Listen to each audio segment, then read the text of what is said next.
Assalamualaikum warahmatullahi wabarakatuh. Perkenalkan, nama saya Nurrahma dari Prodi Manajemen Fakultas Ekonomi dan Bisnis Universitas Pancasakti Kampus D Bekasi semester 2. Di sini saya akan memenuhi tugas ujian tengah semester dalam mata kuliah Pendidikan Kewarganegaraan dengan dosen pembimbing Ibu Hajah Dr. Randa Suhartiningsi MPD.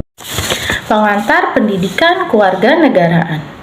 Pengertian pendidikan kewarganegaraan adalah suatu proses pembelajaran dalam rangka menyiapkan generasi muda untuk menjadi warga negara yang baik, yang mentaati peraturan yang ada dan cinta akan tanah air.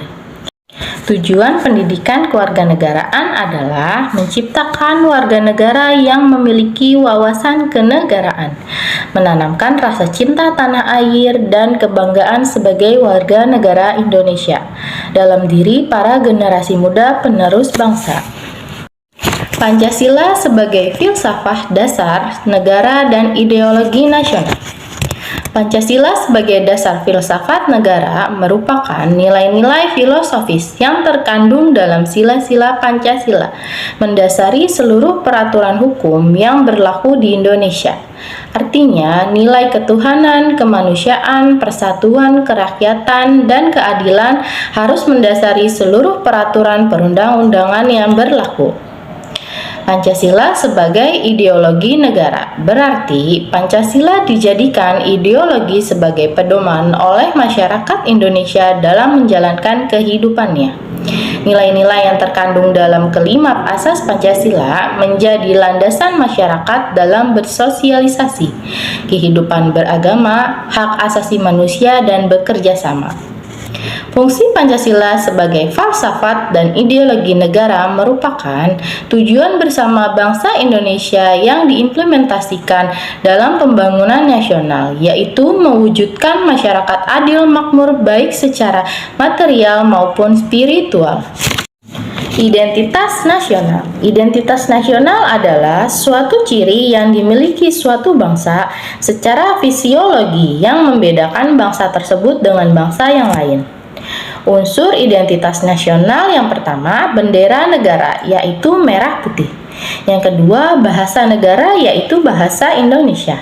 Yang ketiga, lambang negara, yaitu gambar Garuda Pancasila. Yang keempat, lagu kebangsaan, yaitu Indonesia Raya. Yang kelima, Pancasila dan Undang-Undang Negara Republik Indonesia tahun 1945. Yang keenam, semboyan negara kita, yaitu Bhinneka Tunggal Ika. Yang ketujuh, kebudayaan daerah. Fungsi identitas nasional yang pertama, sebagai alat untuk mempersatukan bangsa. Yang kedua, sebagai landasan negara. Yang ketiga, sebagai karakteristik bangsa dan pembeda dari bangsa lain. Negara dan konstitusi. Konstitusi atau undang-undang dasar atau dalam bahasa Latin artinya constitutio dalam negara adalah sebuah norma sistem politik dan hukum bentukannya pada pemerintah negara biasanya dikodifikasikan sebagai dokumen tertulis. Hubungan antara konstitusi dengan negara sangat erat. Negara dalam hal ini pemerintah tidak dapat melaksanakan kekuasaan tanpa konstitusi. Demikian sebaliknya, konstitusi tidak akan lahir tanpa adanya negara. Dilihat dari penjelasan di atas, dapat dilihat beberapa perbedaan dasar negara dengan konstitusi. Dasar negara adalah pandangan hidup suatu bangsa, sedangkan konstitusi adalah peraturan yang mendukung terlaksananya sebuah dasar negara dalam suatu negara. Yang pertama, konstitusi sebagai hukum dasar tertulis, yaitu Undang-Undang Dasar. Undang-Undang Dasar merupakan menurut sifat dan fungsinya adalah suatu naskah yang memaparkan kerangka atau tugas-tugas pokok dari badan-badan pemerintah suatu negara dan menentukan pokok-pokok cara kerja badan tersebut.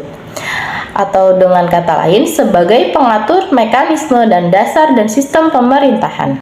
Konstitusi sebagai hukum dasar tidak tertulis atau konvensi.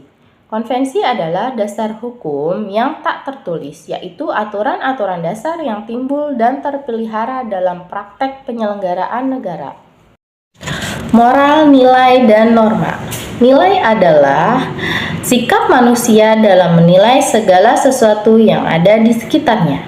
Nilai dianggap penting oleh masyarakat karena bisa menganggap baik atau buruk dalam masyarakat, sehingga membantu kita untuk mengambil keputusan. Selain itu, penilaian adalah suatu sikap manusia yang didorong dari aspek-aspek yang ada di dalam diri, yang terdiri dari rasio atau cipta, rasa, karsa, dan budi nurani. Norma yang ada atau berlaku di suatu lingkungan masyarakat tertentu terjadi sering perbedaan. Namun, ada juga norma-norma universal yang telah disepakati bersama oleh manusia. Contohnya, dilarang mencuri, berbohong, dan menganiaya. Norma dibagi menjadi 4 kelompok, yaitu norma agama. Norma agama adalah yang berasal dari kitab atau wahyu dari Tuhan Yang Maha Esa. Yang kedua, norma kesusilaan. Ini berasal dari hati nurani manusia. Jika tidak ingin mengingkari hati nurani, maka akan memberikan hal-hal baik dan benar. Yang ketiga, norma kesopanan. Ini berlaku dalam suatu lingkungan masyarakat tertentu. Biasanya ini berasal dari adat setempat dari generasi ke generasi. Yang keempat, norma hukum. Bersumber dari suatu lembaga yang bersifat memaksa dan mengikat, yang dibuat oleh pihak berwenang. Sedangkan moral adalah ajaran yang baik atau buruk tentang suatu kelakuan manusia.